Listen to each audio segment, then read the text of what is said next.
I first met my ex's sister back in high school when she started going out with my best buddy during our senior year. She got pregnant and they tied the knot. Shortly after high school, I enlisted in the military. I served for 6 years before getting medically discharged. That's when my ex and I started dating. I landed a decent job that required me to travel a couple of times a month for up to 10 days of a stretch. While we were doing some last-minute wedding prep, a text from her sister popped up on her phone. It read, "Have you told your boyfriend about your fling with your ex? If you don't spill the beans tonight, I will tomorrow." I asked her, "What's this about?" She tried to brush it off. I kept pushing her for the truth, and she finally admitted that she had bumped into him during her bachelorette party, but insisted that nothing happened. It was a clear lie. When she fell asleep, I decided to go through her phone. I found texts and pictures with him dating back to when we first started seeing each other. They would hook up every time I was away on work trips. I sent the evidence to my phone. I woke her up, confronted her, and ended the relationship right there. She tried to play the victim, but I showed her one of the screenshots of her and her ex in my bed. I told her, "Stephanie sure looks a lot like your ex-boyfriend." She started crying, and I gently ushered her out the door. I called off all the wedding plans and enlisted some help to call the guests and inform them that the wedding was off. My friend's wife revealed that during the bachelorette party, she had caught them sneaking off together and getting intimate. She confronted them and gave my ex the choice to either confess to me herself or she would do it. She had no idea that this was an ongoing affair. Now let's talk about the honeymoon. I had planned it meticulously to make it perfect for my ex. It was a 10-day trip to a foreign country that she had always described as a once-in-a-lifetime bucket list destination. There were luxurious hotels, amazing experiences, and overall, it was her dream vacation. I had already shelled out about 10 grand for the wedding and would lose even more if I canceled the honeymoon trip. I decided to offer the trip to them, knowing they never had a honeymoon or any real vacations. Since they married young and had kids, it seemed right. Plus, they just saved me a lot of money and hassle. They happily accepted. They managed to get time off work and arrange care for the kids for the duration of the trip. When my ex found out she lost it, she bombarded me with calls and texts, calling me all sorts of names for doing this to her. She kept saying that it was her dream vacation and then I had ruined her life. I received messages from her friends and some family members she had lied to, blaming me for the breakup. Her ex even texted me, calling me less of a man, and then threatened me. He must have been with her the previous night, as he shouldn't have had my number. I haven't responded to any of them, but I'm left wondering, am I the a-hole for giving my cheating ex-fiancé his dream honeymoon to her sister and my best friend? Update. The funny thing about me is that I can stay cool as a cucumber even in a war zone, but that night I was a total wreck. I wasn't thinking straight. When you receive a barrage of messages from people you thought cared about you, it really throws you for a loop. On a positive note, I get regular checkups due to my job, including blood work. But after all this, I went and got specifically tested for any sexually transmitted infections, and thankfully everything came back negative. I took some of your advice and got a restraining order against the other guy for his threats. It helps to have good connections with local law enforcement. I tell you, you guys were right. I didn't really have to lift a finger for the truth to come out. The night after she found out about the honeymoon, she showed up at her sister's place, banging on the door and demanding all the trip details. When she was denied, she lost it. She was screaming, yelling, and eventually got detained when the neighbors called the cops. The cherry on top during her meltdown, she confessed that she was just using me, that she never loved me, and admitted to sleeping around behind my back. Did I mention it was all caught on camera? Thank you, doorbell cam. They posted it. I started getting apology messages from her family, but nothing from her friends. So I sent them screenshots of the messages and a PG-rated photo. The messages also included her bad-mouthing most of them. After that, the other guy showed up at my house trying to break in and talk to me. He was drunk. I gave him a light lesson in self-defense and carefully restrained him. The police came and he was arrested. I also have cameras with audio, so he's looking at charges for assault, attempted breaking and entering and violating a restraining order. So she's lost most of her family, friends, spent a night in jail, and her affair partner is heading to jail. I managed to land a contract for a month, which includes bonuses and a chance to get out of the country. I'm hoping this will help clear my head, and when I return, I'll be in a better place mentally. Story 2.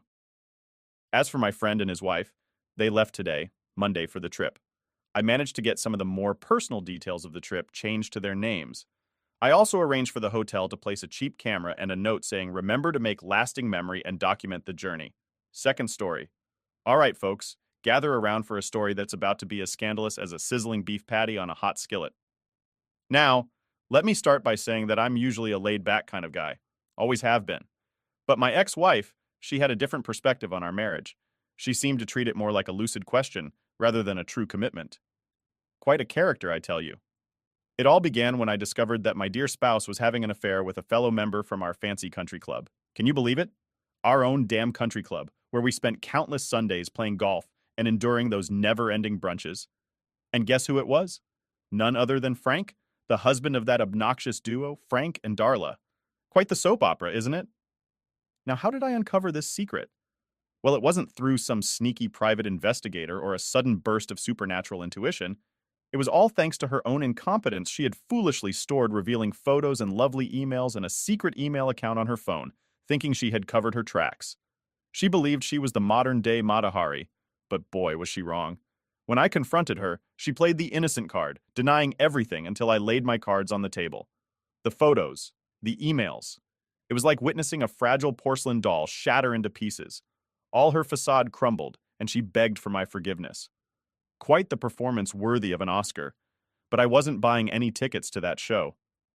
I made it clear to her that she was only sorry because she got caught, not because she genuinely regretted her actions. Her face turned pale as white as a sheep. She asked me what my intentions were. I responded with a satisfying silence. It felt like being in a battle and you wouldn't give away your strategies to the enemy, right? That's exactly how I saw it. I had declared a silent war that lasted a week. I acted as if everything was normal, while she was a bundle of nerves, stumbling over her words and making more mistakes than a beginner juggler. Behind the scenes, I remained calm and collected. Setting my plan into motion, I initiated the process of filing for divorce and had my lawyer working on the necessary details. I hadn't revealed this little piece of information to her yet, keeping my cards close to my chest. Then the perfect opportunity presented itself. The quarterly banquet at the country club. Frank, the club president, and his irritating wife Darla were always by his side. I volunteered to give a speech at the event. I could practically hear my wife's heart pounding in her chest when I informed her. It was like watching a deer caught in the headlights, fear evident in her eyes. The day arrived and there we were, dressed up to the nines, sitting among the town's elite. As I stood up to take the stage, I noticed my wife's knuckles turning white, clutching the tablecloth as if it was her lifeline. I began my speech by discussing the importance of taking control of one's life and not allowing circumstances beyond our control to shape or define us. Talk about irony, huh?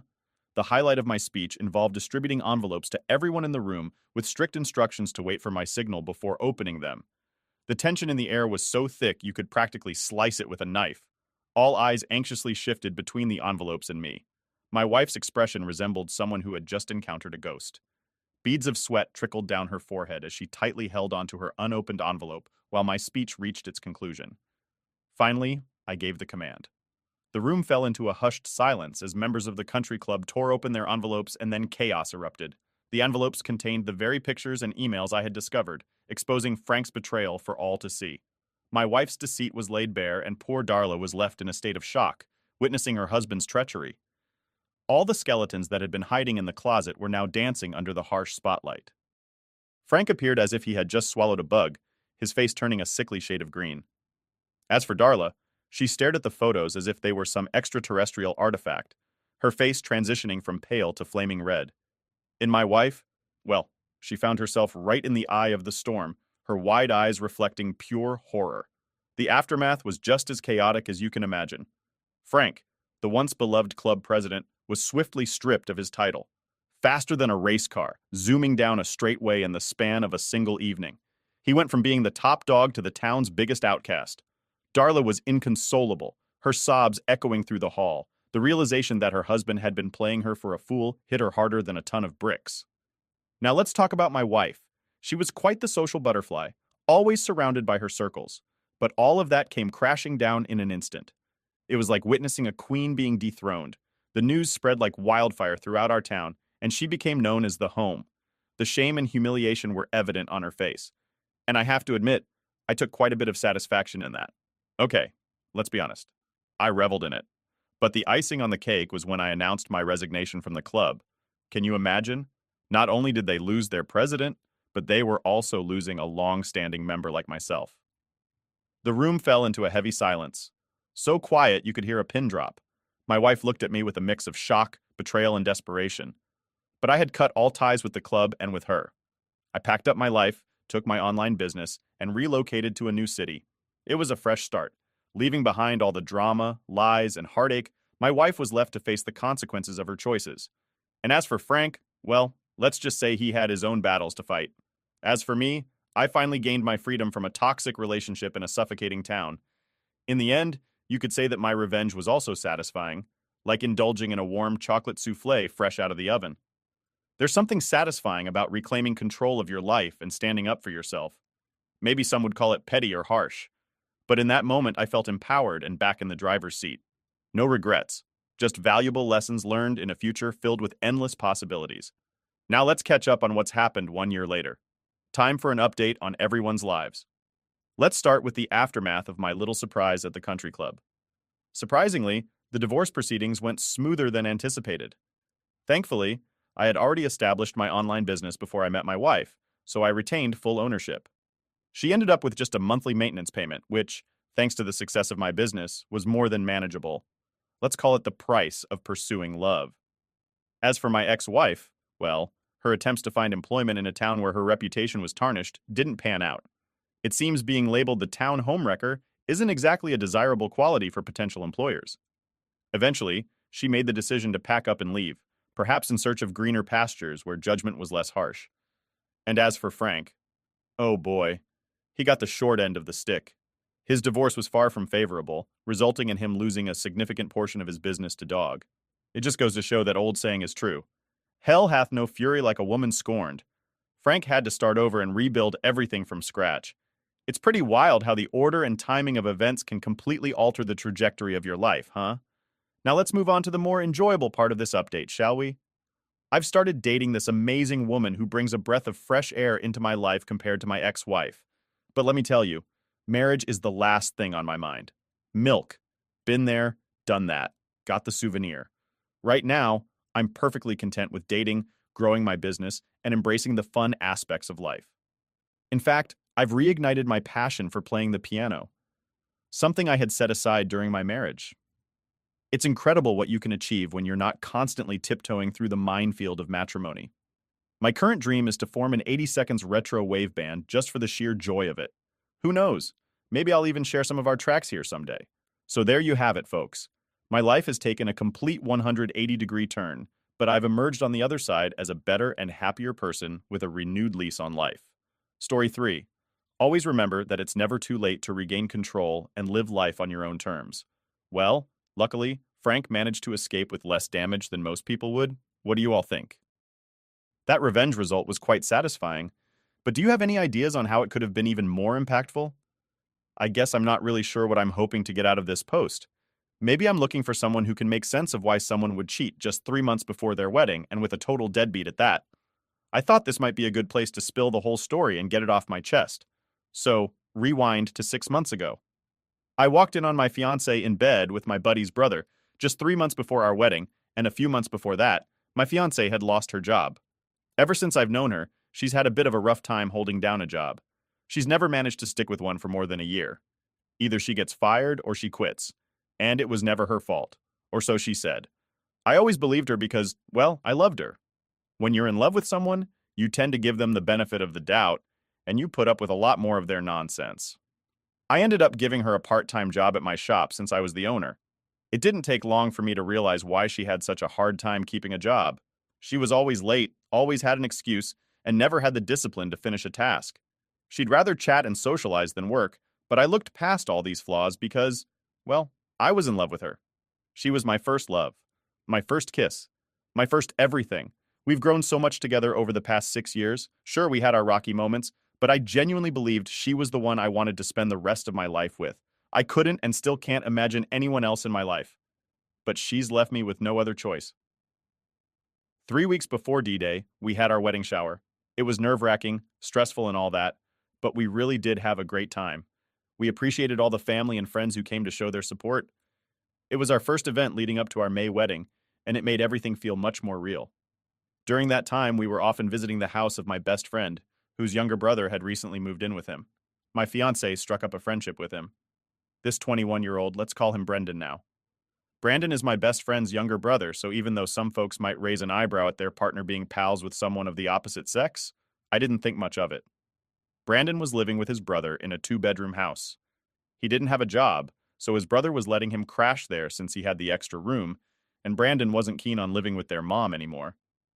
Brandon's a pretty quiet, shy, and socially awkward guy, my fiancée being the social butterfly that she would always say she was just trying to help him come out of his shell whenever she hung out with him. I'm a business owner running a shop, and I work long hours, especially with the wedding expenses looming. Most of the guests coming to the wedding are from my fiancé's side.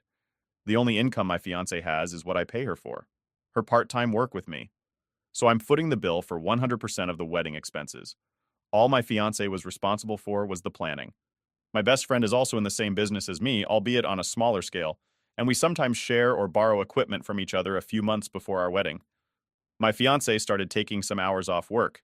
Her go-to excuse was always that she was planning something for our wedding. She'd use any excuse she could, and our wedding was no different.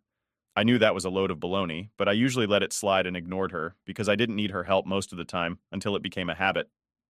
One day I needed to grab something from my friend's house. He'd borrowed one of my tools and left it in his garage. He was swamped with work, and since I needed it as a peek, I decided to swing by and pick it up myself. He told me that Brandon was home, but he might be sleeping because he's jobless, so he didn't want me knocking on his door all day. So he gave me his keys to let myself in and grab what I needed from his garage. I closed my shop before I left because I didn't have anyone to watch my store. My fiancée made her usual excuse that she was going to meet the planner for our wedding. It was supposed to be a quick drive to my friend's house. His garage door wasn't working, so I had to go through his front door, then through his corridor to access his garage. As I was walking towards the garage, that's when I heard moaning. It was clearly the sound of a woman. I smiled because I thought Brandon had scored. I didn't think he was capable of pulling a woman because he was so quiet and shy. Never in my wildest dreams did I expect the woman to be my fiancée. I moved through the garage as quietly as possible to not make any disturbance after I grabbed what I needed. I headed back to the front door to exit the house, but stopped halfway when I recognized the sound of my fiancée. Immediately, it all added up in my head. I placed the tool on the corridor and slowly tiptoed closer to the room where the sound was coming from. The room wasn't far from the corridor, so after a few steps, I was right at the front door. Another clue that confirmed it was my fiancée was her shoes at the front of the door. Now I was certain it was her, and I was close enough to recognize that my fiancée was the woman moaning. I twisted the doorknob to open it, but it was locked. I had to force my way in and broke the lock. As soon as I forced myself in, I saw my fiancée trying to cover herself behind Brant. Brandon was holding a clothes hanger to protect themselves. It's kind of funny looking back, but it wasn't funny to me at the time. When they realized the person who just barged in was me, my fiancée stepped out from behind him and started apologizing. At first she said it was a drunken mistake. It had never happened before. She knew she messed up and so on. I asked her if this is what she's been doing when she leaves the shop. Is this her idea of wedding planning? I asked her how long this had been going on and she lied, saying it was the first time I wanted to give Brandon a piece of my mind. But the kid is so weak and fragile that it's hard to believe he made a move on my fiancée. I figured she was the one who initiated it. I remember feeling a deep pain, realizing that for the past few months, I'd worked so hard to make enough money to pay for the wedding. And here she was messing around with another guy. Nothing hurts more than finding out that all my efforts have been in vain. We were arguing in Brandon's room when he slipped away. I realized that having a conversation with her was pointless because she was lying through her teeth, even though she'd been caught red-handed. The more she lied, the angrier I became. And it started affecting me physically. My knees were shaky, and they felt like they would buckle. I started hyperventilating and stormed out of my friend's house to get some fresh air. I rang my buddy and spilled the beans about what I just discovered. I asked him how long he'd known about this. He swore on his daughter's life that he was as shocked as I was. I was at a loss for what to do next. I didn't feel like heading back to work that day, so I hit the bar to grab a drink and clear my head. My friend tried to reach me, but I was too lost in my thoughts to answer. I felt like a complete fool for not suspecting anything. I felt like a dunce for trying to marry someone I thought I knew. After being together for 6 years, I thought that was enough time. My love for her had blinded me to her true colors. She could be selfish and demanding, and sometimes she'd put me down in front of our friends. But man, I was so head over heels for her that I didn't notice these flaws. All her negative traits started to stand out. Things that I was totally blind to before I caught her cheating. Now they were as clear as day. I'd fooled myself into thinking that her job hopping was because her bosses were hitting on her, and when she turned them down, they'd fire her. That was one of the many excuses she'd feed me, and I swallowed it hook, line, and sinker because I was in love with her. In the days that followed, She tried to convince me that we didn't have to call off the wedding and that she would never talk to him again. She said that I'm the one she wanted to be with, and that she did this because I wasn't giving her the words of affirmation and affection she craved. And then I was always working. I told her that someone has to work around here. I was working for us to have a wedding, and Brandon was always available because he's jobless. I can't help but believe that this affair has been going on for a while. She insists. I walked in on the first time, but they'd been spending a lot more time together lately, and I've tried to overlook it, as I always thought. They were just best friends. Once I told her that we had to part ways and I wanted her out of my house. Her whole demeanor changed. Then it became, now that I've had time away from this house, I realized this isn't what I want. And I've been a coward by not telling you I've not wanted to be with you for a while. Honestly, it's painful. I found out.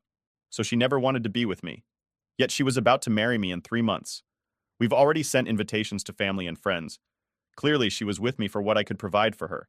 She seemed to regret it at first, but that regret and guilt that she felt the first day has completely seemed to dwindle away because it became clear to her that we are no longer going to get married and that I was going to kick her out of my house. She tried to rile me up by saying that she was going to move in with Brenda Brandon, who's unemployed, shy, and can't even hold down a job, is mooching off his brother, and she's planning to move in with him. Brandon is living off his older brother, and they're both going to leech off him. I told her that she didn't think her affair through. I had a hunch that my best friend wouldn't risk our friendship by letting her stay while she was packing her things to leave my house. I reminded her that she was fired. She retorted by saying that my business sucks and spouting all sorts of nasty things about my business. The same business that has been feeding her for the past month. Fast forward 3 weeks later. She's moved the last of her things out of my house and taken 2 of our 4 dogs with her. My house was a wreck as she took all of our living room furniture, our bedroom, TV, dining room table, etc. A grant. She paid for some of it prior to us moving in together, and some was given to us by her godmother. However, she is taking every possible thing that she's justified in taking. She admitted to me that she and Brandon had serious feelings for each other. They continued to be intimate since I caught them the first time, and they continued to see each other for a few weeks after. After she moved out, she seems to show no remorse for what she did, and seems acting happier. Living in this fun little fling with this guy who has no job, no education, and lives with his brother. Fast forward a bit and their cash flow started drying up and they both couldn't land jobs. I had given her everything she could possibly need. I cared for her even stepping into a parent-like role, which I think slowly eroded our love and affection. But the love I had for her is now a sad story.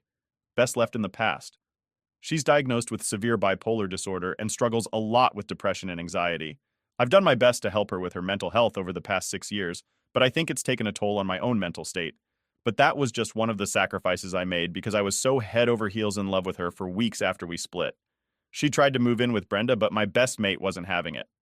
When Brandon started sneaking her in behind my best mate's back, he booted both of them out, and Brandon ended up moving back in with his mom. It took about 2 months for the rose-colored glasses to come off, and then she realized she'd made a mistake. She called me and apologized, but I felt like my trust had been shattered, and I needed time to sort through my feelings. I think she only felt regret because she had to move back in with her parents and start job hunting. I was crushed when I caught her cheating, and the wedding cancellation hit her heart because most of the invites were sent to her family members. She tried to spin lies about why we broke up, even claiming we were both cheating on each other. But I sent a Facebook message to all her friends and relatives that I knew telling them the truth. I took a financial hit because I'd already put down payments on some of the wedding expenses. Over the past few months, I've been focusing on myself, hanging out with friends and family, and starting to piece my life back together. I thought about my ex-fiancée a lot. I knew I couldn't just erase what had happened about 2 months ago. She reached out to me out of the blue. She apologized again for what she had done and confessed that she had made a massive mistake. She said that she still had feelings for me and wanted to try to mend things. She told me that she and Brandon were no longer a thing. She suggested that we should take it slow and rebuild trust, promising that this time things would be different and she would do whatever it took to repair our relationship. I told her that I've moved on, and there's no one doing the betrayal she put me through. I told her that I've moved on and there's no one doing the betrayal she put me through. Started seeing someone else.